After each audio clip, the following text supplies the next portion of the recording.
Hi అండి, నమస్తే. అందరూ ఎలా ఉన్నారండి? బాగున్నారా? నేనైతే చాలా బాగున్నాను.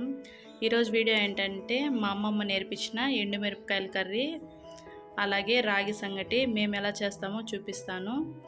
ముందుగా ఒక కడాయి తీసుకొని అందులోకి 3 స్పూన్ల ఆయిల్ వేసుకోవాలి. ఆయిల్ హీట్ అయిన తర్వాత అందులో కొద్దిగా వడియం వేసుకోవాలి. వడియం వేగిన తర్వాత 2 మీడియం సైజ్ ఆనియన్స్ చిన్నగా కట్ చేసి వేసుకోవాలి. అందులోనే కొద్దిగా కరివేపాకు కూడా వేసుకొని మొత్తం ఒకసారి మిక్స్ చేసుకోవాలి. ఇలా మిక్స్ చే అందులోనే 7-8 ఎండుమిర్చి వేసుకొని మొత్తం ఒకసారి మిక్స్ చేసుకోవాలి. ఒక 2 నిమిషాల తర్వాత అందులోనే ఒక వెల్లుల్లి రెబ్బని ఒలిచి వేసుకోవాలి. మొత్తం ఒకసారి మిక్స్ చేసుకున్న తర్వాత ఒక 2 నిమిషాలు వేగిన తర్వాత అందులోనే ఒక 2 చిన్న టమాటాలని చిన్నగా కట్ చేసి వేసుకోవాలి.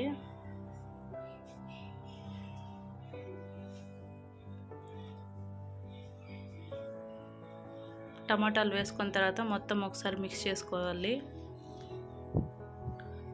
ఒక 2 నుంచి 3 నిమిషాల తర్వాత వేగిన తర్వాత అందులోనే కొద్దిగా పసుపు, టేస్ట్కి సరిపడా సాల్ట్ వేసుకోవాలి.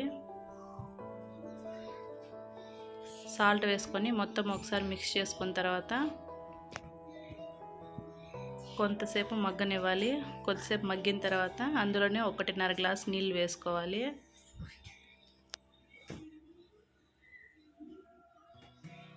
నీళ్ళు మరిగిన తర్వాత అందులోనే కొంచెం కొత్తిమీర కట్ చేసి వేసుకోవాలి. మీడియం ఫ్లేమ్లోనే నీళ్ళు కొద్దిగా ఇమిరేంత వరకు ఉడికించుకోవాలి. ఒక 3 నిమిషాల తర్వాత ఇలా నీళ్ళంతా ఆవిరైన తర్వాత అందులోనే ఒక చిన్న నిమ్మకాయ సైజు అంతా చింతపండు వేసుకోవాలి.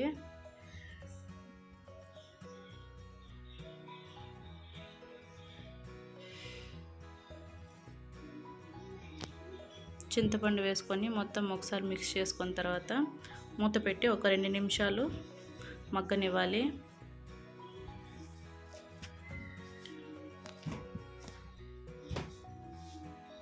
ఎండుమిర్చి కారం అనిపిస్తే ఒక 2-3 పక్కన తీసి పెట్టుకోవాలి. ఒకవేళ కారం సరిపోకపోతే అది కూడా వేసుకోవచ్చు. స్టవ్ ఆఫ్ చేసేసి ఇలాంటి రాళ్ళ సట్టు తీసుకొని అందులోకి మొత్తం వేసుకొని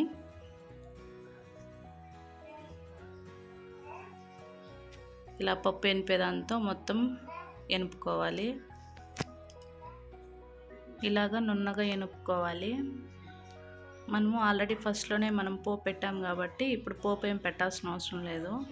అంతే, ఎంతో టేస్టీగా ఉండే ఎండుమిరపకాయల కర్రీ రెడీ అయిపోయింది. ఇది రాగి ముద్దలోకి కానీ రైస్లోకి కానీ చాలా టేస్టీగా ఉంటుంది. మీరు కూడా ఒకసారి ట్రై చేసి చూడండి. మన ఛానల్ని ఫస్ట్ టైం చూస్తున్నట్లయితే సబ్స్క్రైబ్ చేసుకోండి. పక్కనే ఉన్న బెల్ ఐకాన్ కూడా క్లిక్ చేయండి. ఒక చిన్న లైక్ ఇవ్వండి ఫ్రెండ్స్. ఇప్పుడు రాగి ముద్ద ఎలా చేయాలో చూపిస్తాను. ఒక బౌల్ తీసుకొని అందులోకి 1 గ్లాసు రేషన్ బియ్యం తీసుకున్నాను. ఇది 2-3 సార్లు బాగా కడిగి నీళ్ళు పోసి ఒక హాఫ్ అన్ అవర్ నానబెట్టుకోవాలి.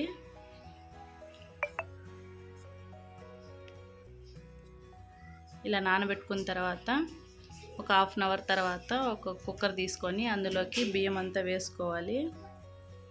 అందులోనే ఒక గ్లాస్కి 5 గ్లాసులు నీళ్ళు వేసుకోవాలి. ఇలా నీళ్ళు వేసుకున్న తర్వాత విజిల్ పెట్టి 3 విజిల్స్ రానివ్వాలి. 3 విజిల్స్ వెళ్ళిన తర్వాత ఇలాగా మెత్తగా ఉడికింటుంది. అందులోనే హాఫ్ కప్పు రాగి పిండి వేసుకొని లో ఫ్లేమ్లోనే మూత పెట్టి ఒక 5 నిమిషాలు ఉడకనివ్వాలి.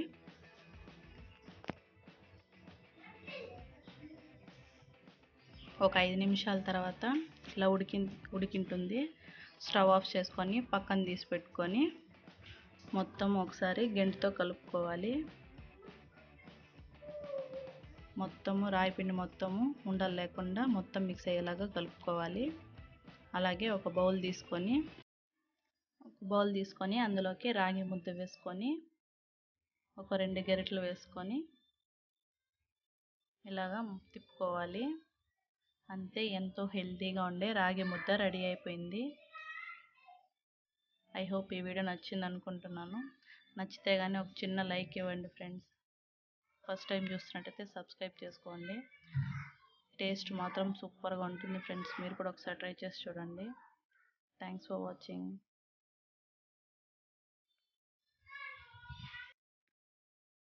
ప్లీజ్ అర్థం చేసుకోండి. ప్లీజ్ లైక్ చేయండి. Thank you.